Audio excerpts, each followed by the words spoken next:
Well, thank goodness for that third cognitive test. Otherwise, we would have some freaking questions. Like, didn't you run on not starting any new stupid wars, as you would call them? We were done nation building around the world. It was going to be America first. Isn't that what you promised your supporters? But let me guess, the supporters, that really badass 30%, is going to start saying, well, we never voted for that. What we really needed was our super duper cognitive leader to stop drugs at any means possible. First, he needs to pardon one of the biggest drug dealers on the planet. That's the first step in battling drugs. Second, we need to go kidnap another one and bring him over to America so that people quit talking about child sex crimes. That's how you stop drugs. Really? Nobody's shedding a tear for this guy that we took out. Nobody. Not a single freaking person. Maybe a couple of his people, I don't know. But there's a reason that you have a Congress approve these kinds of things. We are going to be there for a long time now. And I know everybody keeps saying drugs, but the only thing I heard our president say was oil, oil, oil, oil, oil. We control shit. To me, that sounds like we're going to have to have some infrastructure. We're going to have to make sure it's safe to get the oil. So that's going to end up being nation building. And then we're going to end up installing who we want. Okay. Then to what end? When are we going to be done?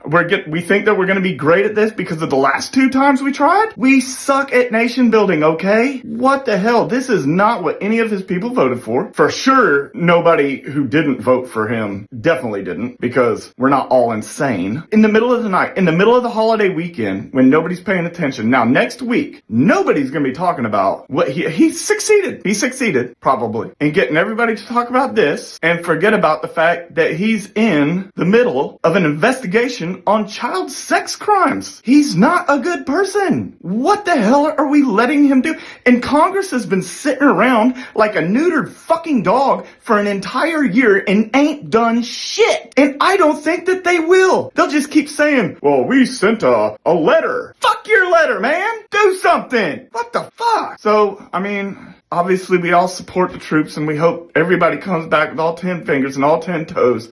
This is something that he would have just berated a different president for doing. And his supporters are so hypocritical, they're not going to give a fuck. They're just going to let him keep going. That little 30%. This is ridiculous.